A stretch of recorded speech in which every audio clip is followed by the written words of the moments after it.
Nous sommes le lendemain de Shabbat Kitavo et on pourrait dire que il y a une dimension de cette période où on est pratiquement rentré dans Rosh Hashanah. Pourquoi?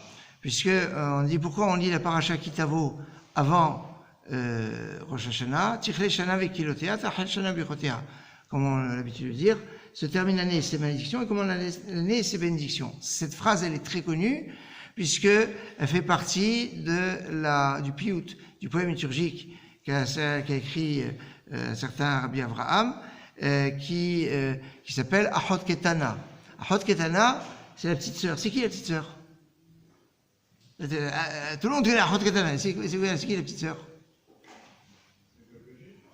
Ah, pourquoi le peuple juif c'est la petite sœur? C'est bien, c'est exactement ça. Pourquoi le peuple d'Israël c'est la petite sœur des nations? Parce que c'est le dernier peuple qui a été créé. C'est-à-dire que quand on regarde le texte de Bereshit, eh bien, entre Bereshit et Noach, on a les 70 nations qui sont formées. Les 70 nations sont formées, et après que les 70, à ce moment-là, Abraham, il n'a pas encore son peuple. Et donc, le clan Israël, c'est la petite sœur des nations. C'est ça, Achot Ketana. Et ça fait référence. Alors, Achot Ketana, on le trouve écrit où, ce mot-là?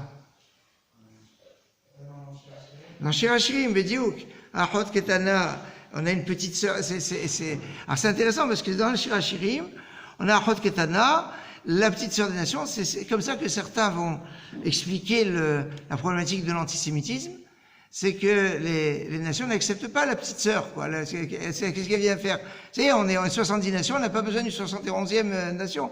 Ça peut s'expliquer comme ça. C'est intéressant parce que Shir Hashirim, c'est ce qui nous fait rentrer dans Shabbat. Et Achot Ketana, c'est ce qui nous fait rentrer dans la nouvelle année, puisque Achot Ketana, c'est le poème liturgique qui nous fait rentrer dans Rosh Hashanah. Or, s'il nous fait rentrer dans Rosh Hashanah, et c'est Tichle Shana Vekilotea que se termine l'année et ses malédictions, ça commence déjà maintenant, puisque on a déjà lu Paracha Kitavo. Donc Tichle Shana Vekilotea, on est dans la perspective de comment l'année et ses bénédictions. Finalement, on est comme une sorte, comme ça, il y a une sorte de construction du temps, comme on retrouve dans un autre aspect, où, vous savez que quand on parle de Rosh Hashanah dans la Torah, il n'y a pas marqué Rosh Hashanah. Oui, en plus. Merci. Il n'y a pas marqué Rosh Hashanah dans la Torah. Quand on parle de Rosh Hashanah, c'est toujours un inyan de Yom HaZikaron, soit le jour du souvenir, soit Yom Teruah. Mais Rosh Hashanah, c'est marqué où Rosh Hashanah? C'est marqué dans toute la Torah, vous ne trouverez pas le mot Rosh Hashanah. On le retrouve dans Yecheskel, chapitre 40, où là-bas on nous dit, à Rosh Hashanah, le 10 du 7e mois. Ah pardon, Rosh Hashanah c'est pas le 10 du 7e mois, Rosh Hashanah c'est le 1er du 7e mois, c'est pas le 10. C'est quoi le 10 du 7e mois? C'est Kippour. Kippour est appelé Rosh Hashanah, parce qu'une fois tous les 50 ans, eh bien, le Kippour du Yovel, on faisait à Kippour tous les sédères qu'on fait à Rosh Hashanah, pas les sédères de manger, les sédères du chauffard. Tous les, et c'est puissant cet aspect-là. Bon, aujourd'hui, comme on n'est pas tous sur la terre d'Israël, donc il n'y a plus de Yovel. Donc il y a le Inyan du Yovel qui se faisait à Kippour. Mais alors, à cette année-là, Rosh Hashanah, c'était Rosh Hashanah, c'est le premier Tishri ou c'était à Kippour? On dit pendant à ce moment-là, la Seret Yemei Teshuvah, les 10 jours de pénitence, c'était tout ça Rosh Hashanah. Rosh Hashanah, ça ne durait pas un jour, ça durait 10 jours. Alors quelque part, dans ce même esprit, Rosh Hashanah, c'est pas que ça dure seulement 10 jours du premier Tishri au 10 Tishri à Kippour dans l'année de Yovel.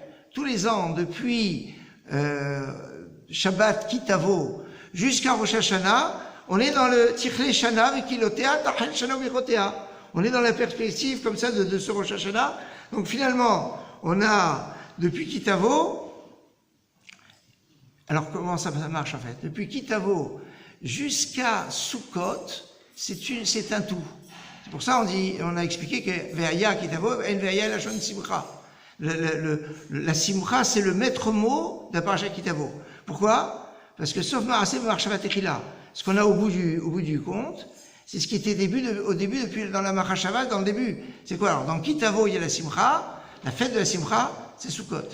Et donc c'est pour ça qu'on a cette perspective très puissante depuis Parashat Kitavo pour arriver jusqu'à Sukkot en passant par Rosh Hashanah et Kippour. Un programme chargé.